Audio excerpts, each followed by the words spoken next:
Okay, are we ready?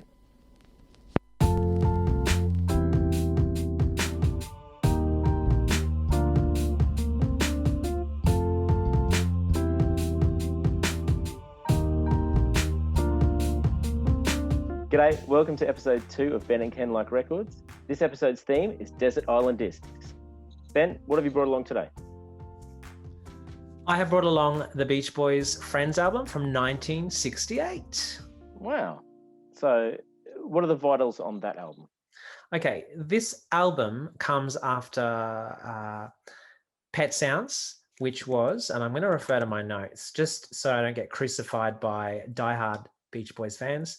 It came after Pet Sounds, which came in 1966, then Smiley Smile, that album that didn't kind of play out as Brian Wilson wanted to because of his health problems, his mental health problems, Wild Honey, and then this album, Friends.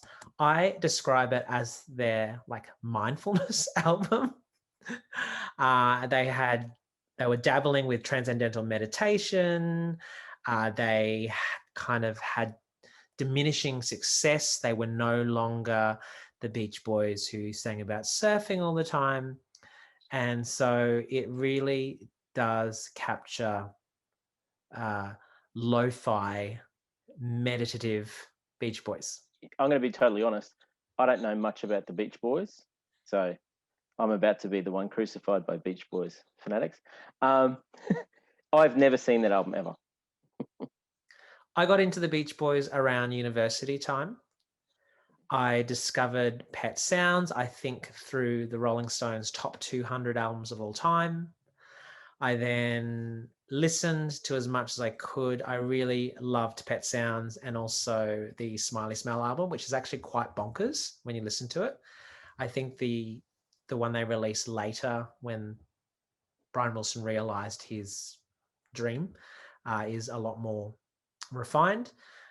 And I also was really intrigued by Brian Wilson as the mastermind, the creative genius behind the Beach Boys.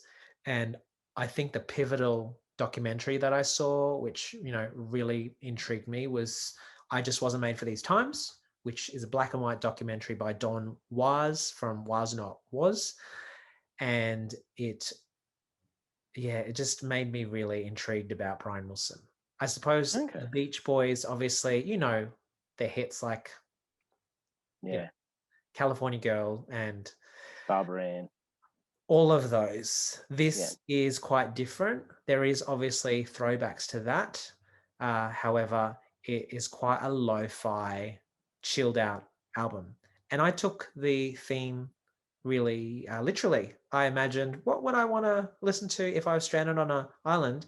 And this kind of Beach Boys, and has that chilled out vibe when I'm in a little bit of a panic because I know that I will never come into contact with civilization or maybe anyone ever again. I'm in an episode of Lost, basically. Ken, what did you bring along? I brought along the Presidents of the United States of America self-titled album. I love this album. It's so good. So it was released in 1995. Although there was only a couple of European very small pressings of vinyl, and in 2020 there was a Kickstarter campaign to get this released on vinyl, which I missed by 2 days. It annoyed me greatly. I logged on to Kickstarter because I found it by accident and it had shut 2 days prior. So I ended up hunting a copy down online. 1995. I'm looking at my notes. Released through Pop Llama, like a little independent record label. It was eventually eaten up by Columbia and re-released through them on CD. This is it's a fun album. It's mid-90s when, the mid-90s were just, there was so much grunge and angst going on.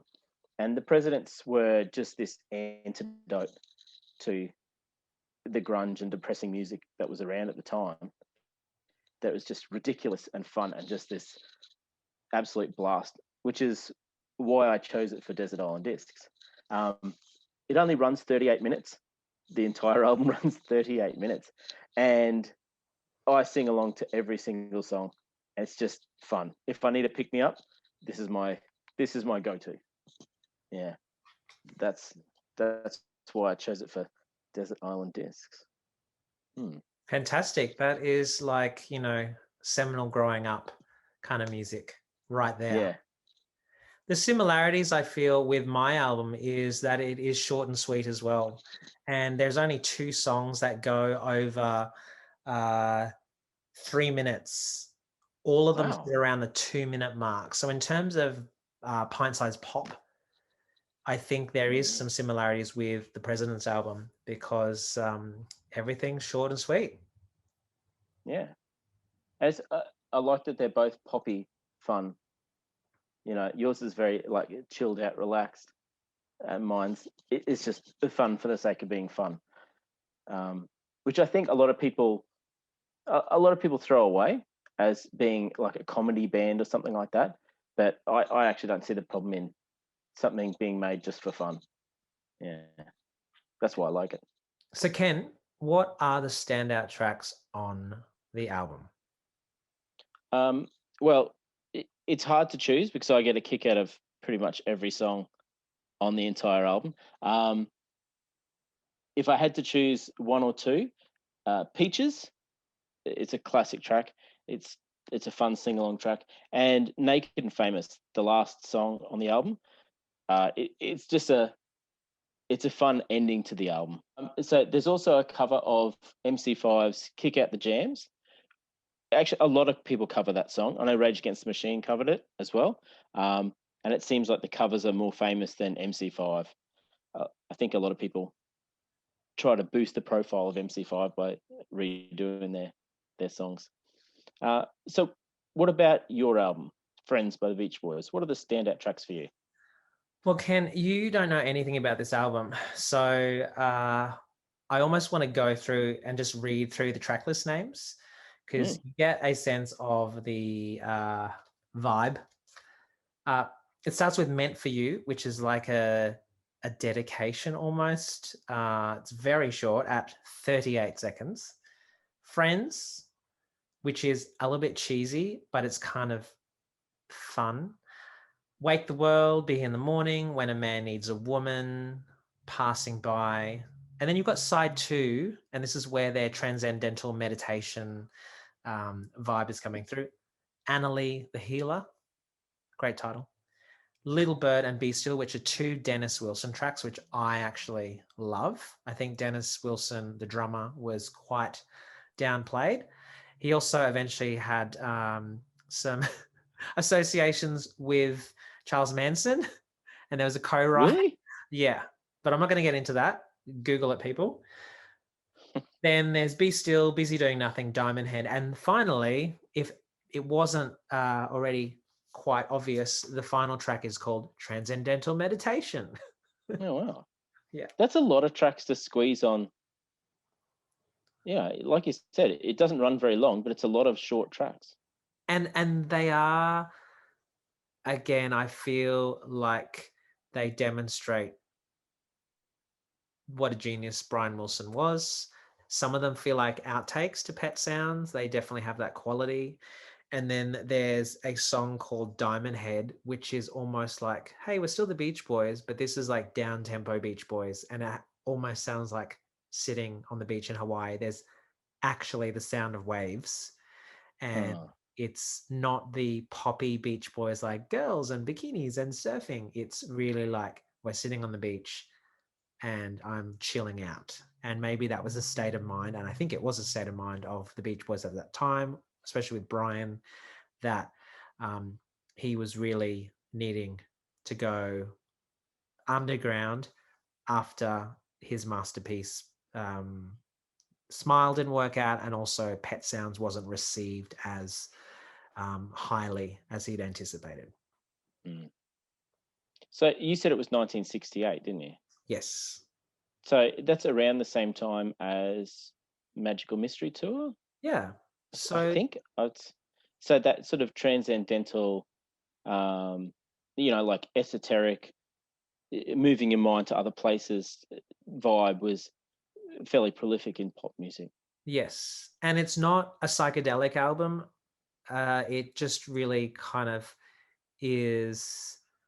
captures maybe the sentiment rather than trying to sound psychedelic. And, it doesn't lift from Eastern, there's no sitars, for Yeah. example, or tabla, which I know that the Beatles kind of utilized in some of their. George Harrison got deep That's into right. that. Exactly. Yeah. Yeah. So I think this is a good segue into the design of your choice. Yeah. So when you held it up before, it's very, the faces in the clouds and it is very esoteric and yeah, transcendental is the right word for it. They Yeah. nailed that. So David McMacken is the artist, and he actually worked on artwork for AC/DC, Frank Zappa. So he was a quite prolific illustrator. And on the back is, the cheesiest photo ever. It's just like, here's the beach. A If sunset iStock photo. existed then, it would be That's straight right. from iStock. Yeah. Yes. So reading the bottom, it says the cover design is by Geller and Butler Advertising, which is really strange that it's Wow. an advertising company. But then it says the cover illustration is by David McMacken. The liner photo is by George Whiteman. Now, this is a re-release. It's on Columbia, and it doesn't have a gatefold. It really is just the sleeve, and I bought the second hand. There's nothing to it. Oh. So yeah, I really like the front illustration, and he did Wild Honey as well, among other albums for the Beach Boys as well. Okay, cool. Tell me about your packaging. What are some of Well, the elements that strike a chord with you? this is I don't know if it's unusual, but because it was only really supposed to be released as a CD, it's really just the CD blown up. And as a result of that, the quality of it's quite unusual. Um, it's clearly been scanned and blown up, um, and there's a lot of details you can see in it that you can't really tell on the CD release. However, the most interesting thing that I think about this is on the back, the blurb here explains the re-release and Kickstarter. Right. So they talk about it being very difficult to find the original releases. Uh, one thing that I find very interesting, I have looked for them. This photo of the band is the cover of the European releases of the album. Oh, wow. So they've referenced those a couple of times. Unfortunately I didn't get the green splatter vinyl. They released a green splatter for the Kickstarter people and a few other versions, and I only have the regular black vinyl. But I'm actually not very fussed about that. That's fine by me. Just because I wanted the album so much. It was a bit of a grail for me. So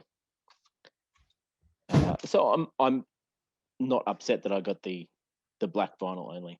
But yeah, I really like those backstories. I like that they've listed them, and it's a very honest way of approaching the cover. Like it's not, they didn't try to fake it or say that, this is the first release or anything like that. Yes. They talk about how hard it is to get the originals and the fact that the record company didn't want to put it out on vinyl. They just didn't want to. So it took a crowdfunding exercise to get it released. Yeah. And that shows the power, I suppose, in, the last 10, 15 years of fans really being able to use social media and online forums to get what they want and to have conversations and band together, and then almost be in direct contact with the band without having the labels as intermediaries. And they can say, look, that fan power is quite strong and prominent online. Yeah, which I like that. It's like giving the power back to the people. I think Yeah. so. Your album came out on which label? Which record label? Originally, it came out on Pop Llama, which was a part of Columbia, but this re-release is actually self-released. There you go. Yeah, so they've completely done it themselves. I think I said earlier that mine was Columbia as well. Mine was Capital. So it says on the back, it's a Capital reissue, and then it's got EMI as well. So that's it. There really is only 6 record companies in the world, 6 majors. So right. Yeah, it has to be one of them. Might be the biggest at the moment. They just bought all the Bob Dylan back catalogue. Oh, really? Yeah, or the publishing rights, I think. Mm. So 300. They're going to make a lot of money. Yeah, that's right. They know there's some investment to be made, but I think, yes, yeah, that's a lot of money. Yeah. So is there any other interesting tidbits about your selection, about Friends by the Beach Boys?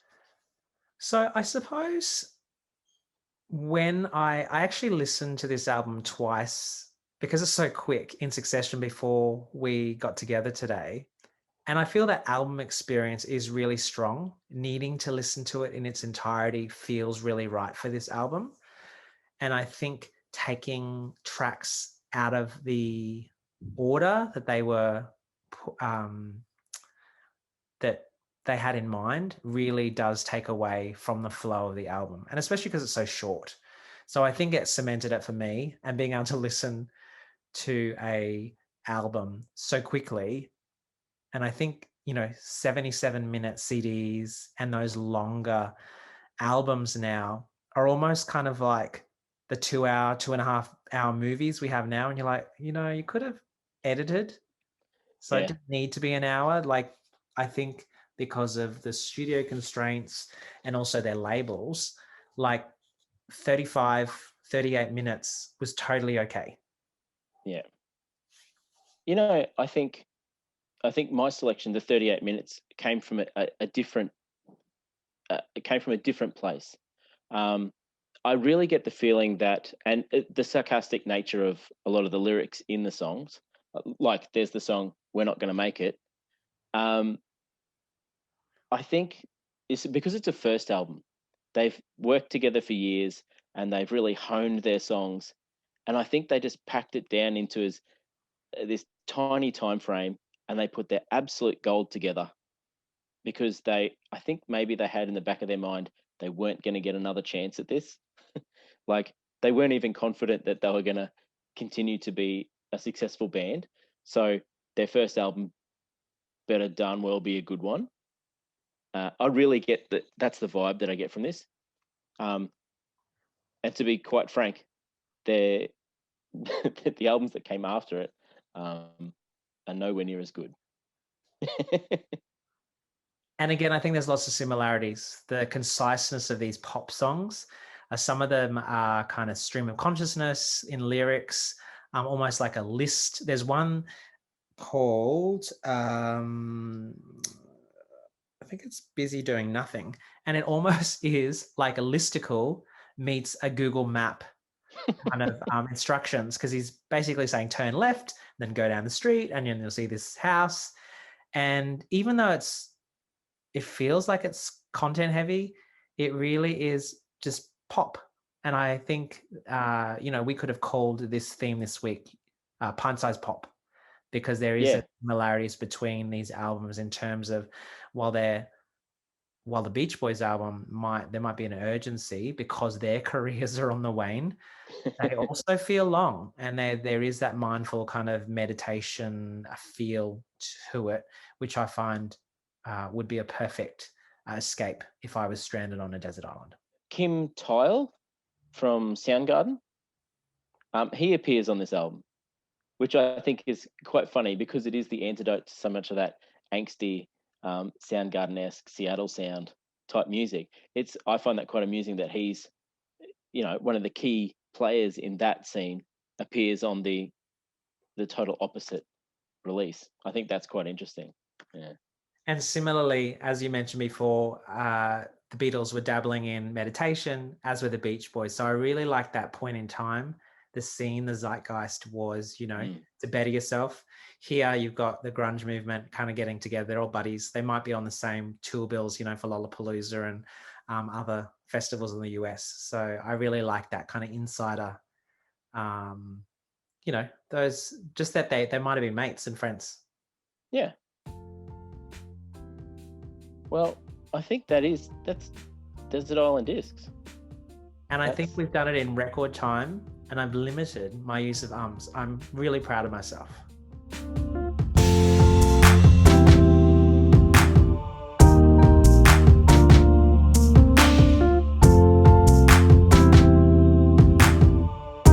I'm not sure if something's rubbing against it sounds like you've got a tambourine. You've been watching Ben and Ken Like Records. This episode was Desert Island Discs. If you like what you saw today, please like and subscribe and stay updated for when our next episode comes online.